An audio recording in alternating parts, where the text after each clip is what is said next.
of my Alice in Wonderland cup that I got from Disney. Why am I drinking tea right now? Well, I've been reading the Usborne illustrated stories from China. Discover magical princesses, mighty dragons, mischievous monkeys, and more in this captivating collection of traditional Chinese stories. What you'll notice is that these stories are very similar to Aesop's fables and that they have a moral to the story, and you're learning about Chinese culture. So not only will you be able to expand your children's worldview about the amazing culture in China, you're also teaching them morals that you would like them to learn. So immediately it tells you that China is a huge country with a very long history and a rich variety of storytelling traditions. This book contains a selection of stories from all over China, chosen especially to appeal to readers today. You'll also learn about the illustrations. The illustrations in this book were painted in the traditional Chinese way using a traditional style brush and inks, the same materials you can see in the picture of an artist opposite. Chinese artists have been making paintings this way for over 2,000 years. So as it gets into the story, it starts off with a little bit about the story you're going to read. And then throughout the story, they have some illustrations, some pages just have text, but then they always make sure to give the reader a little glimpse into what is going on in the story. That particular story was a little shorter. The one I'm going to share with you is called The Old Man Who Moved a Mountain, which is a great story to teach you that you can overcome any obstacles if you just stay persistent and believe in your dreams. This book is only $14.99 and has such a great way to teach your children about the amazing beauty of Chinese culture. So now I'll show you an inside glimpse into The Old Man Who Moved a Mountain. Hi everyone! Welcome to Honeybee Tales. Say hi, Miss B. Sometimes she's all excited to get on here and other times she's like, oh, I don't want to do it. So happy Monday. Hopefully everyone had a great weekend and is super excited for anything going on this week. I just sent out my hi Beth. Say hi Beth. Hi Caroline. I just sent out a message today that I started this new book blog, but the book blog is for like young adult books and motivational books and that sort of thing. So I've been trying to get that started. So I just sent out that invite today, and that was pretty scary because I was like, oh my gosh, I'm telling people even more that I do this book blog, but it's been something I've been really excited about because I know that I have my Honeybee readers, and that's really exciting, but then I thought I gotta read more adult books. I can't just read children's books. So I hope that everyone got that invitation and wants to see all the things that I review, and maybe even gives me some ideas of some books that I can read. But I hope that you'll like this story because my husband gave me a look like, I don't know if you should read that one. However, it's called The Illustrated Stories from China. And I know that some people go, oh my gosh, this is from China. But no, it was probably made in China. Green book? Maybe. But the point is that I wanted to share this with you all because I wanted you to see that there are great things that can come from China, their culture, their stories, and I just really enjoy this particular book because it has beautiful illustrations and the stories have a moral to them and are just a really good read. So when you look at the beginning, there are a variety of stories that you can get from this particular book. And so the one that we're going to read is called The Old Man Who Moved a Mountain, because if you know me, I love the mountains, and they always have that saying that you can move mountains. And so I believe that you can be anything that you want to be, and so we're going to see what this particular story is about. So it says, this story first appeared in an ancient book of philosophy known as the Li. It was repeated by Chinese leader Mao Zedong in a famous speech in 1945. So this will be really interesting. So I hope you enjoy it, to know that there are some amazing things that come out of Chinese culture, not the things that are going on right now. So I figured I would have a, nice relief from that. So, The Old Man Who Moved a Mountain. In times long past, an old man named Yu Gong lived in the shade of two tall mountains. He was so old he had forgotten his actual age, but he had lived a long and happy life. To his great delight, he had 6 strong sons and 7 sturdy daughters. An army of grandchildren and great-grandchildren, and a wife who loved him, even though he had snored every night without fail for 60 years. Every night. Bella's playing with some little Minnie Mouse and Mickey Mouse things down there. Like many in his village, Yugong was a fisherman. He woke every morning in total darkness because the 2 mountains blocked the light from the rising sun. Along with the rest of the fishermen, he then trudged for an hour to get to his boat. The walk took so long because everyone had to circle around the mountains to reach the sea. In the evening, laden down with fish, it took even longer. Over many years, Yugong had developed an intense dislike for those awkward mountains. They were a blot on his otherwise blessed existence, a daily irritation, a dark cloud in the sunny sky of his life. And isn't it true that there's some things that even though you have such a beautiful life or you have all these great things, there's just one thing that gets into your skin. And for this guy, it was these mountains in the way. And I'm like, mountains in the way. One evening, after yet another back-breaking march, Yugong suddenly realized that he couldn't take it any longer. Arriving home, he threw down his basket of fish in dramatic fashion.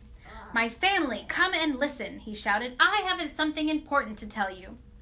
Many of his children and grandchildren lived in houses nearby, and they all gathered to hear what grandfather had to say. Even the swarms of great-grandchildren sensed that something big was happening. They listened quietly, clutching their parents' hands. "My family, I am not going fishing tomorrow," Yugong announced. "I've had enough." "Are you retiring at last?" called his wife, Luhua. "It's about time, old man." "Far from it, virtuous wife," said Yugong. "I have a new plan. I intend to get rid of those pesky mountains." "You are going to do what now, husband?" Luhua sat down, blinking in astonishment. Various daughters rushed over to attend her. "Wife, I am going to dig." Yugong smoothed his beard, which had become ruffled in his excitement. "I've had a vision. I want to clear the way to the boats. Don't you see?" He pointed up at the mountains that loomed balefully over the village. "If we shift these 2 hummocks, it will only take us a few minutes to stroll to the sea. Think of all the time we will save." "What a fine idea!" cried his children, who were just as sick of the mountains as their father. "An excellent plan. When do we start?" "Eee! You've all gone mad," said Luahua, hissing like a frustrated kettle.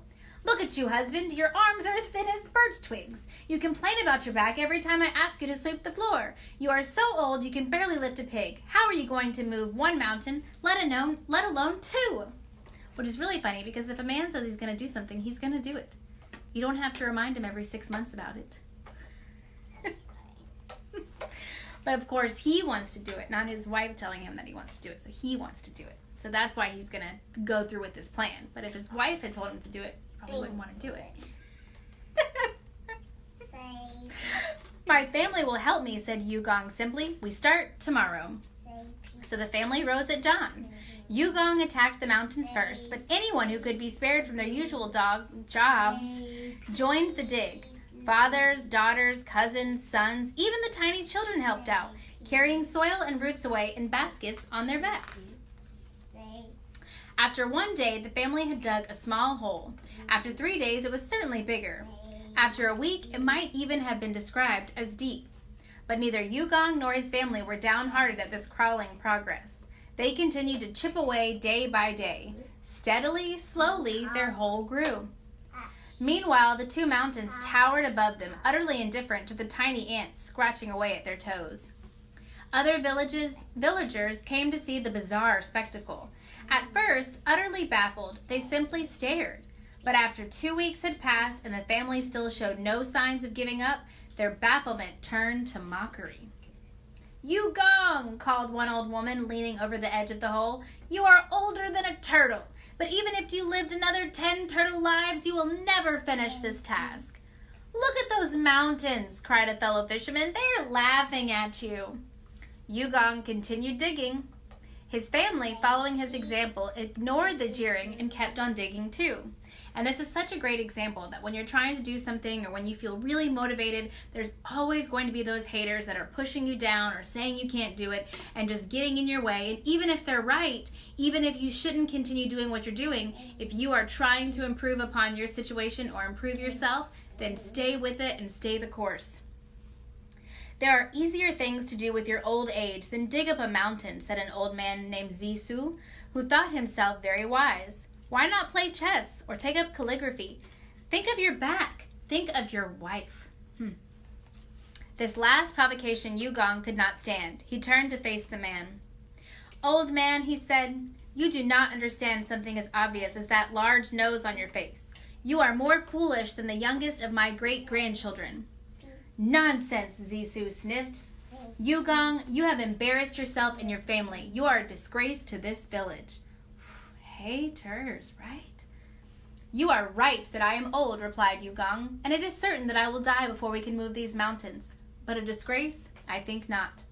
He pointed at his many helpers. Look at my family here. Look at my brave, strong-backed sons and daughters, my grandchildren and great-grandchildren. Think of the many generations that haven't even been born yet.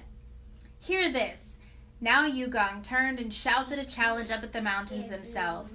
My family will live on long after I am gone. You may be big, but you are not going to grow any bigger. If we continue our work, I know that one day we will beat you and clear a path all the way to the sea.